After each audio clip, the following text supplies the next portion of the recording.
Stand by.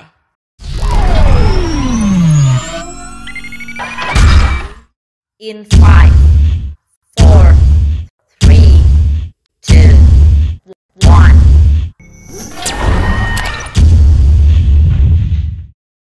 Beralih ke acara selanjutnya, kita akan sapa dan berbincang-bincang langsung dengan narasumber kita yang pertama, dari Sekretaris Direktorat Jenderal Kementerian Pendidikan dan Kebudayaan Republik Indonesia. Iya, benar sekali Mel, dan di sesi kali ini akan diserahkan kepada Ibu Siti Utami Reskiawati MIKOM, selaku Kepala Laboratorium Ilmu Komunikasi sebagai moderator. Baik, langsung saja kepada Ibu, dipersilakan. Baik, terima kasih FC. Senang sekali saya hari ini mendapatkan kesempatan untuk memandu jalannya talk show yang pertama dalam sesi pertama untuk pelaksanaan Communication Day 2020. Saat ini sudah ada hadir Ibu narasumber kita, Ibu Dr. Insinyur Paristiyanti Nurwardani MP. Selamat siang, Ibu. Selamat siang. Ya, Ibu Paristiyanti, senang sekali kami dari Komunikasi UHO hari ini sudah bisa bergabung bersama Ibu untuk membahas tentang materi hari ini tentang Kampus Merdeka Merdeka Belajar bersama mahasiswa-mahasiswa kami di Universitas Halu oleh Ibu. Oke, baik. Terima kasih. Ya, Ibu. Ibu Paris, sekedar informasi biografi yang mungkin diketahui oleh peserta communication di hari ini. Ibu Paris resmi diangkat pada tahun 2015 sebagai Direktur Pembelajaran dan pada Direktorat Jenderal Pembelajaran dan Kemahasiswaan dan Perguruan Tinggi. Beliau juga pernah menjabat sebagai Deputy Director Siamolik. Kemudian beliau juga sempat menjadi atasnya pendidikan pada KBRI di Manila, Filipina, dan juga sempat menjabat sebagai dekan Fakultas Pertanian di Universitas Surya Kencana, Cianjur, Jawa Barat. Benar begitu, Ibu, kan? Betul, baik. Betul. Pertanyaan paling pertama sebenarnya yang muncul di kepala saya, kenapa kampus merdeka, Ibu? Kenapa harus pakai merdeka? Apakah pendidikan kita selama ini tidak merdeka? Bagaimana, Ibu? Ya, sebetulnya Kampus Merdeka ini adalah pendekatan pembelajaran yang sangat inovatif dari Mas Menteri. Jadi, mengapa dipanggil Mas Menteri? Beliau adalah Menteri termuda di Indonesia. Mungkin juga sepanjang sejarah Indonesia ya, ini Menteri termuda. Jadi, beliau juga banyak menginspirasi anak-anak bangsa, dan saya yakin pada tahun 2030 Indonesia akan menjadi negara dengan perekonomian nomor 7 di dunia. Saat itu yang akan menjadi pemimpin adalah adik-adik yang hari ini datang di Communication Day ya. Kita mungkin saya udah pensiun, Bu Tami udah jadi pejabat begitu ya. Tapi akan menjadi pemimpin pada saat itu adalah adik-adik yang hari ini menjadi panitia di UHO, terutama mungkin di ilmu komunikasi. Jadi asahlah selalu dengan hal-hal yang berhubungan dengan kompetensi-kompetensi masa depan. Mengapa pakai merdeka? Kalau sebelumnya di dalam Standar Nasional Pendidikan Tinggi nomor 44 tahun 2017 kita itu dipatok 144 SKS untuk sarjana, semuanya harus mengikuti apa yang diatur oleh kampus begitu ya. Jadi mahasiswanya kalau misalkan mau magang, dia hanya boleh magang 6 SKS ya.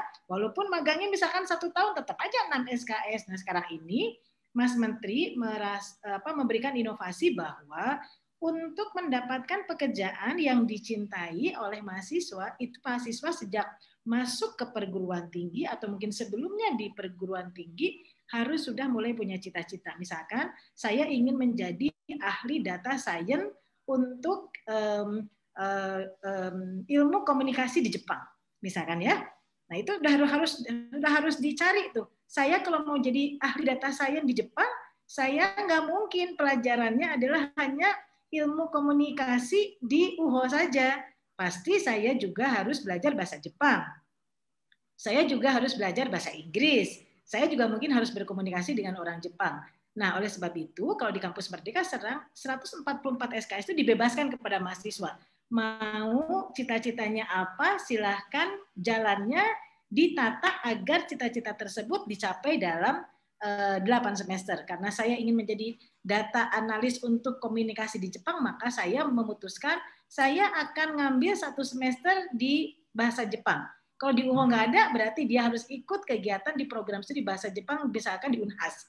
Dia boleh tuh 1 semester ke Unhas untuk dapat 20 SKS sampai dengan bisa bicara bahasa Jepang. Kedua, mungkin karena memang ingin mengetahui tentang data, dia tidak bisa hanya belajar di ilmu komunikasi yang datanya mungkin sangat terbatas.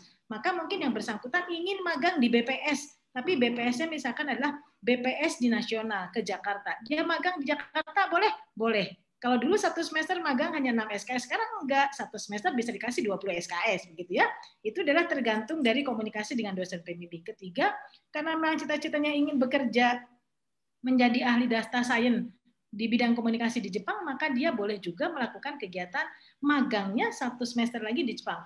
Dulu nggak bisa magang 2 semester, nggak akan mungkin dikasih. Sekarang karena sudah ada inovasi pembelajaran di perguruan tinggi itu harus lebih mendekati realitas pekerjaan yang dicita-citakan oleh mahasiswa. Makanya mahasiswa membuat pembelajaran 8 semester sesuai dengan keinginannya.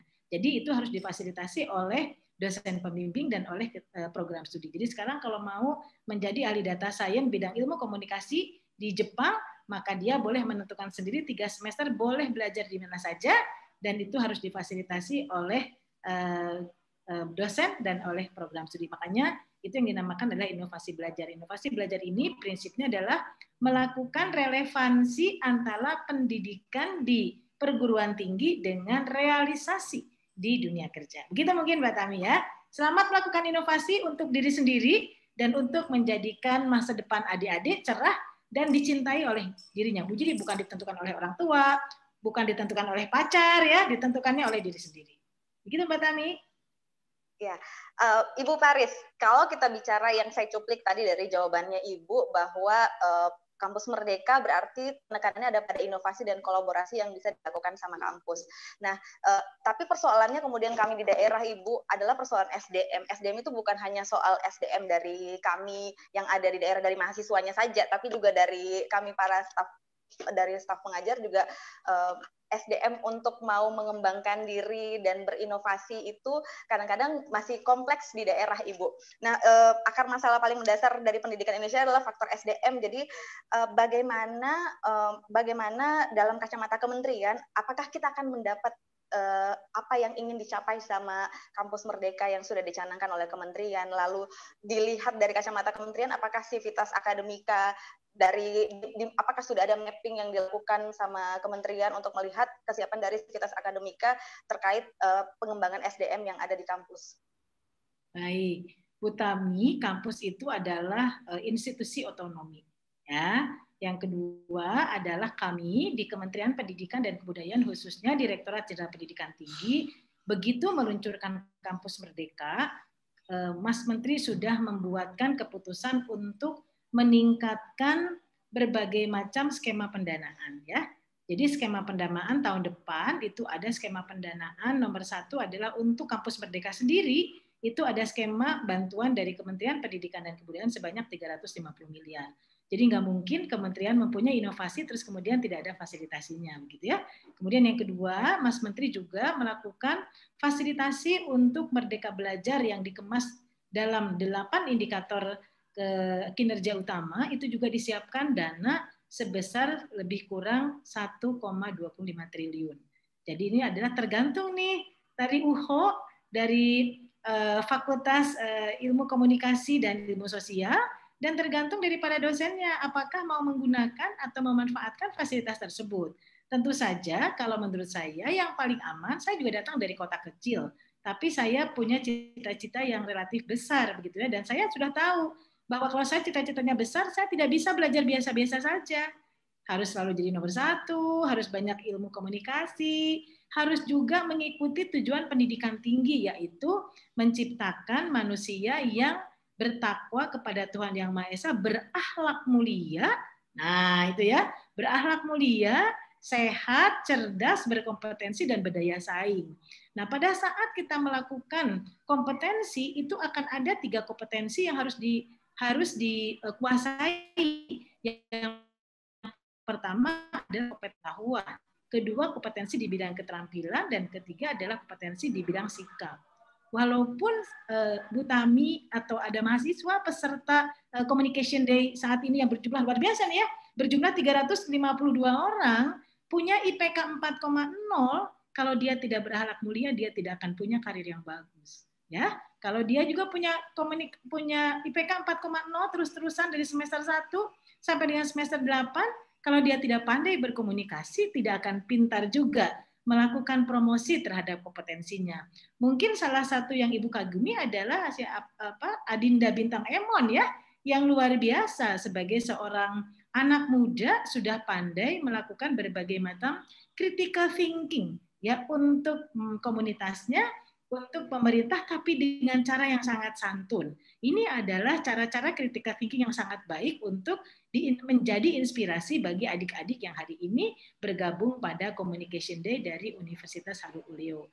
Jadi Mbak Tami, menurut saya adalah kita semuanya harus melakukan berbagai macam penguasaan kompetensi sesuai dengan masa depan yang ingin kita capai di saat Indonesia akan menjadi negara dengan perekonomian nomor 7 di dunia tahun 2030, dan saat ini kita sudah menjadi negara dengan perekonomian nomor 16 di dunia sebetulnya ya.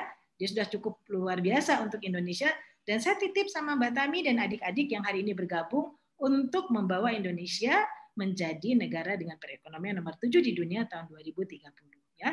Selamat berjuang, dan saya yakin Bu Tami dan adik-adik bisa menerima estafeta kepemimpinan yang baik, berikan inspirasi kepada dunia bahwa mahasiswa Indonesia adalah pandai berkomunikasi, pandai berkolaborasi, pandai critical thinking dengan cara yang santun, dan siap untuk menaklukkan dunia. Terima kasih. Baik Ibu, sayang sekali waktunya kita sangat singkat ya Bu ya untuk kebersamaan kita hari ini. Sesi ini mungkin itu bagian terakhir dari sesi ini, tapi sebelumnya Ibu, sebelum saya kembalikan ke MC, mungkin ada sesi foto bareng ya Bu ya? Gimana Bu? Ada sesi foto bareng dulu Bu sebelum saya kembalikan ke MC. Boleh banget. Selamat kepada adik-adik, tolong menjadi pemimpin Indonesia di masa depan, dan tetaplah berakhlak mulia, taklukkan dunia. Terima kasih.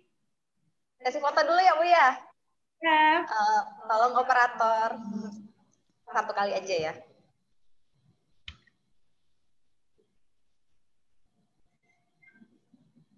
Satu, dua, tiga. Baik Ibu. Terima kasih. Mohon izin ya. Semoga bisa ketemu lagi Ibu. Terima kasih semuanya. Selamat ya. Baik, saya kembalikan ke MC untuk melanjutkan acara Communication Day 2020. Baik, terima kasih untuk Ibu Siti Utami Reskiawati Kamila Ikom. Sekaligus kami juga mengucapkan terima kasih kepada Ibu Direktorat Jenderal Pendidikan Tinggi yang sudah mau bergabung dan berbagi ilmu kita untuk kita semua di sini tentang Kampus Merdeka, Merdeka Belajar.